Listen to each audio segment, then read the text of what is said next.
Hi all, എല്ലാവരും സുഖമായിട്ടിരിക്കുന്നോ? ഇന്ന് ഞാൻ കൊണ്ടുവന്നിരിക്കുന്ന ഒരു ജാമിൻ്റെ റെസിപ്പിയാണ്.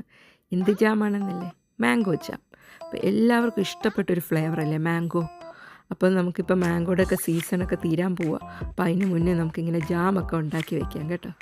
അപ്പോൾ നമുക്ക് റെസിപ്പിയിലോട്ട് പോയാലോ. ഇവിടെ ഞാനൊരു 8 മാങ്ങയാണ് കട്ട് ചെയ്ത് വെച്ചിരിക്കുന്നത്. അത് നമുക്ക് മിക്സിയിൽ വെള്ളം ചേർക്കാതെ അടിച്ചെടുക്കുക.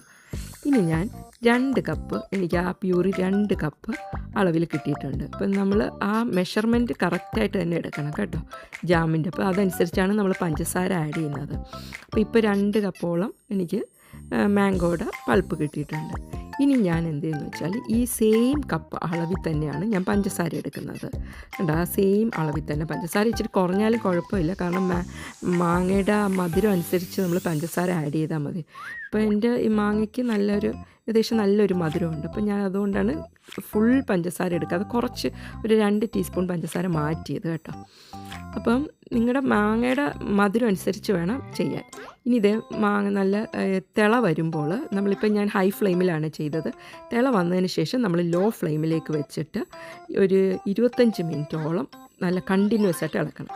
ഇതിൻ്റെ ഇടയ്ക്ക് ഒരു കാര്യം കൂടെ നമുക്ക് ചെയ്യണം. ഇത് കണ്ട് ഗ്രാമ്പു നമുക്ക് ഡയറക്റ്റ് ഇടണ്ട. ചിലർ ഡയറക്റ്റ് ഇടും, പക്ഷേ അതിനേക്കാളും നല്ലത് നമുക്കിങ്ങനെ കിഴി കെട്ടിയിട്ട് അതിലേക്ക് ഇടുന്നത് നല്ലത്. കാരണം ഇത് കിഴി കെട്ടിയിട്ടാൽ അത് ചിലപ്പോൾ ഇത് പൊടിഞ്ഞൊന്നും പോകാൻ ചാൻസ് ഉണ്ട്. അതുകൊണ്ടാണ്, അല്ലെങ്കിൽ പിന്നെ ജാം കഴിക്കുമ്പോൾ അതിങ്ങനെ കടിക്കും. അതുകൊണ്ടാണ് ഇങ്ങനെ കിഴി കെട്ടിയിടുന്നത്. പിന്നെ നമ്മൾ ആവശ്യം കഴിഞ്ഞ് നമുക്കത് എടുത്ത് മാറ്റാം കേട്ടോ. പിന്നെ ഞാനിത് അവസാനമാകുമ്പോൾ നമ്മൾ കുറച്ച് 1 ടീസ്പൂൺ ലെമൺ ജ്യൂസാണ് ഇട്ടിരിക്കുന്നത്.